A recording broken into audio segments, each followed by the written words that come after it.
Bonjour et bienvenue dans ce podcast. Aujourd'hui, je vais te parler des différences entre une relation saine et une relation toxique en amour. J'en ai listé 4. Il peut y en avoir d'autres, mais voilà, ce sont celles que j'ai listées, les principales. Je vais faire en fait le parallèle à chaque fois entre la relation saine et la relation toxique. Parce qu'on dit souvent une relation toxique, mais qu'est-ce que ça veut dire au fond? Et qu'est-ce que ça veut dire aussi être dans une relation saine, où on est bien? Dans une relation saine, tu fais confiance. Tu fais confiance à la personne avec qui tu es parce que tu te fais confiance. Et oui, la confiance en fait, c'est pas que faire confiance à l'autre. Si tu te fais pas confiance à toi-même d'abord, ce sera très compliqué de faire confiance à quelqu'un d'autre. Donc tu te fais confiance à toi-même dans ton choix déjà d'avoir choisi cette personne. Tu remets pas en cause ce choix constamment en te disant je me suis trompé de personne. Et aussi dans ton appréciation de comment elle est en fait au fil de l'eau, de ton jugement finalement de cette personne. Et il ne faut pas croire qu'on ne juge pas, on est tout le temps en train d'apprécier comment évoluent les gens. Donc le jugement n'est pas forcément négatif, c'est juste une appréciation. Et donc tu te fais confiance et tu fais donc confiance à l'autre et cela diminue, voire élimine toute peur de la relation. Il n'y a plus de peur dans cette relation. À l'inverse, dans la relation toxique, comme tu manques d'estime de toi et que tu ne te crois pas digne d'être aimé toi-même, au fond, peut-être que tu te racontes quelque chose en surface en te disant oui, je m'aime et tout ça, mais au fond de toi-même, malheureusement, il y a cette croyance ancrée et inconsciente que tu n'es pas digne d'être aimé. Et donc, cela va... qu'est-ce qui va résulter de ça? C'est que tu n'auras pas confiance ni en toi et encore moins en l'autre. Tu ne pourras tout simplement pas parce que la confiance, encore une fois, c'est un concept en fait, mais c'est surtout quelque chose c'est l'énergie en fait de l'amour à la base. C'est croire en l'autre, que l'autre ne nous veut pas de mal. Donc une fois que tu fais pas confiance, que tu ne te fais pas confiance à toi-même dans ta capacité à être aimé et à aimer, il y a la peur qui s'installe, la peur d'être trahi, la peur d'être trompé et abusé, d'être blessé en fait par l'autre dans la relation. Ça c'était la première différence. La deuxième différence, c'est que dans une relation saine, tu vois l'autre tel qu'il est, avec ses qualités, ses défauts, tu l'acceptes et tu l'aimes tel qu'il est, avec ses qualités et ses défauts, et tu n'essayes pas de le changer, de le transformer, ou tu ne te dis pas oui, quand il sera plus comme ça ira mieux, quand elle sera moins comme ça, ce sera parfait. Non, c'est dès maintenant, avec ses qualités et ses défauts, l'autre, tu le prends comme il est, tu l'aimes. Il n'y a pas de condition. Alors que dans une relation toxique, tu idéalises l'autre. Et c'est une image que tu t'es créée de l'autre. Tu ne le vois pas tel qu'il est, tu le vois comme tu l'as imaginé. Il est comme une sorte de modèle, il peut être un mentor, ça peut même devenir, ton Dieu en fin de compte, c'est quelqu'un que tu mets au-dessus de tout. Ou au contraire, ça peut même devenir ta chose en quelque sorte. Tu décides de tout pour cette personne, tu peux le modeler à ta guise. Et tu imagines que tu vas pouvoir le transformer comme bon te semble. Ça, c'est une relation toxique. Tu idéalises l'autre, tu t'es fait une idée de cette personne, tu nies donc son identité propre à lui ou elle, à cette personne, et il n'y a que finalement ton idée de la relation qui existe dans ce que tu vis, et pas la réalité de ce qu'est l'autre. C'est pour ça qu'après, ça clash. Parce que l'autre, à un moment donné, ne reste plus enfermé dans ce que tu avais pensé qu'il était. La troisième différence entre une relation saine et une relation toxique, c'est que dans la relation saine, tu vas communiquer clairement et calmement, dans les bonnes conditions, pas tout le temps énervé, sur tes besoins, tes désirs, tes problèmes, tout ce que tu as sur le cœur, ce que tu as besoin d'exprimer, en ayant confiance qu'une solution sera trouvée, ou en tout cas qu'une écoute bienveillante sera trouvée, que l'autre ne te veut pas de mal en fait, que quand tu vas exprimer ce que tu exprimeras, tu vas trouver un accueil bienveillant.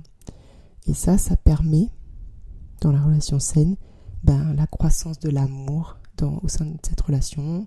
Ça permet une élévation mutuelle. Quand je dis une élévation mutuelle, c'est-à-dire une croissance mutuelle. Chacun avance un petit peu par petit peu en fait. On apprend. Il y aura des problèmes. Il y a des problèmes. Non, même dans les relations saines, il y a des disputes, il y a des soucis. Tout n'est pas rose, c'est normal. Par contre, ce qu'il y a, c'est que on cherche ensemble des solutions. On écoute surtout aussi à la base ce dont l'autre a besoin, ce que l'autre ressent. Il y a une vraie communication en fait. Quand je dis vraie communication, c'est une communication de la vérité. Voilà, et qui permet donc cette élévation mutuelle, une élévation un peu en quelque sorte spirituelle des deux personnes qui sont en relation. Dans une relation toxique, au contraire, la communication, il n'y en a quasiment pas. Tu vas attendre que l'autre devine toutes tes pensées, réponde à tous tes besoins, toutes tes attentes, tous tes besoins, un peu comme le ferait un enfant qui ne serait pas capable d'exprimer à ses parents ce dont il a besoin, et c'est bien normal puisque c'est un enfant. Mais là, c'est la reproduction d'un comportement enfantin chez un adulte envers son partenaire. Et ça, forcément, comme l'autre est incapable de lire les pensées, deviner toutes les attentes et répondre à toutes ces attentes, ce n'est pas dans ses capacités humaines et même ce n'est pas souhaitable.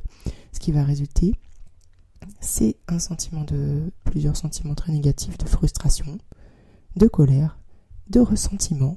On en veut à l'autre, on le blâme pour ce qu'il n'a pas compris de ce qu'on n'a pas exprimé pourtant. Donc voilà, tu vois bien le paradoxe. Donc quelque chose qui n'est pas exprimé, clairement, ne peut pas être reproché ensuite. Mais pourtant, dans les relations toxiques, c'est constamment ce qu'il se passe. Voilà.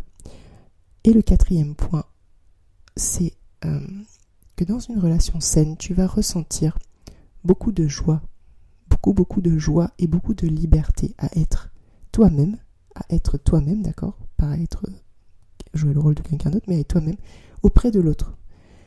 Tu vas t'épanouir dans cette relation, dans tous les domaines, c'est-à-dire que il n'y aura pas que un seul domaine, il n'y aura pas que le côté amoureux et tu vas te dire ah oui mais après au niveau des amis, etc., la vie sociale ça va pas, ou le travail. Non, en fait une relation saine, amoureuse, impacte forcément tous les domaines de ta vie en fait.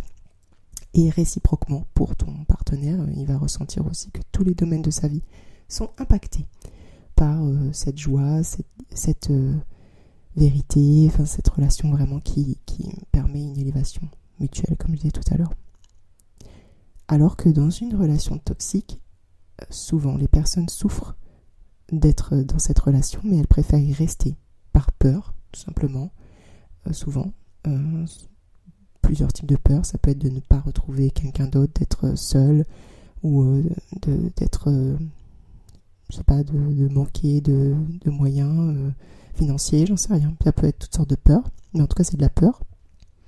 Et aussi, tu nies donc ta responsabilité et ton pouvoir personnel dans ce type de relation toxique. Tu le nies en donnant à l'autre de l'emprise sur toi.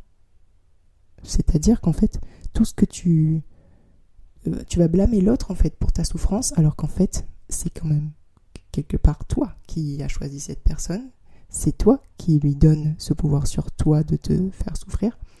C'est ta responsabilité, elle est là quelque part. Et cette responsabilité, il te faut la retrouver et l'accepter et la prendre pour reprendre ton pouvoir personnel sur ta vie et sur le type de relation que tu veux vivre. Voilà, tout simplement. C'est toi qui es le boss de ta vie. C'est pas la personne que tu aimes, même si cette personne est complémentaire de toi, c'est l'osmose complète, t'as jamais vécu ça, c'est l'amour fou, etc. Ok, mais toi c'est toi et l'autre c'est l'autre. Reste conscient que c'est toi qui fais quand même tes choix.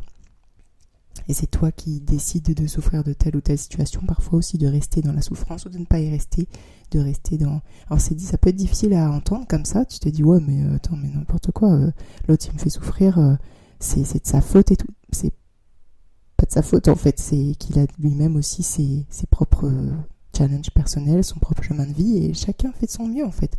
Et toi, si tu es dans ce type de relation, fais bien attention à ça, à ta responsabilité, et ça te permettra de te reconnecter avec ton pouvoir personnel. Et pour conclure, une relation saine, je dirais que finalement c'est simple, c'est entre deux personnes plus ou moins équilibrées, alors qu'une relation toxique, les deux personnes sont en fait déséquilibrées, c'est-à-dire il y a un manque, quoi, il y a une sorte de comme une balance, quoi, et les deux déséquilibres vont essayer de se contrebalancer.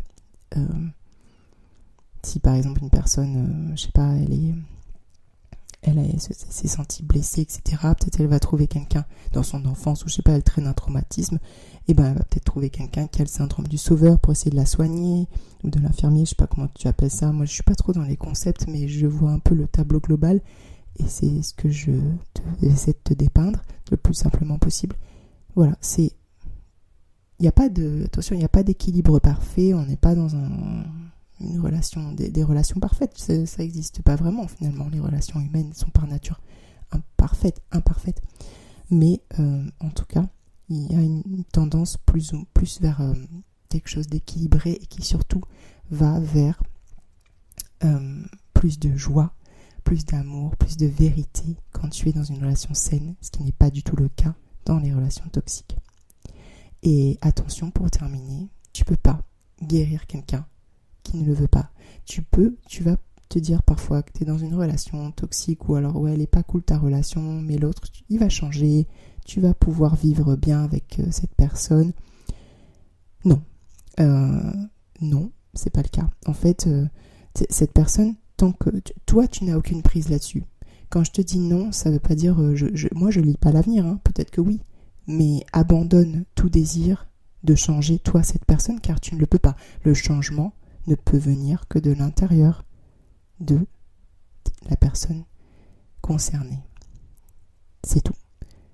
Et parfois donc tu comprends bien donc face à quand tu es dans l'impasse, que l'autre est buté et que le changement ne vient pas. Enfin, au final, il n'y a aucune solution au problème existant. Tu comprends bien que la seule solution pour toi, ça va parfois être de quitter, de rompre la relation. Et ça, moi je dirais que c'est bon pour toi, c'est une bonne chose, tu vois. Donc faut pas voir la rupture comme quelque chose de forcément négatif. Une rupture, au contraire, ça peut très bien être très positif, non seulement pour toi, mais aussi pour l'autre qui va progresser de ça. Si tu réalises que tu es dans une relation toxique, n'hésite pas à prendre le temps de réfléchir à ok, est-ce que je veux rester dans cette situation parce que j'ai peur, ou est-ce que je veux y mettre un terme et aller vers autre chose parce que j'ai confiance dans ma capacité à être aimé et à aimer dans une relation plus saine. Voilà. J'espère que cet épisode de podcast t'a plu. N'hésite pas à t'abonner à ma chaîne. À bientôt.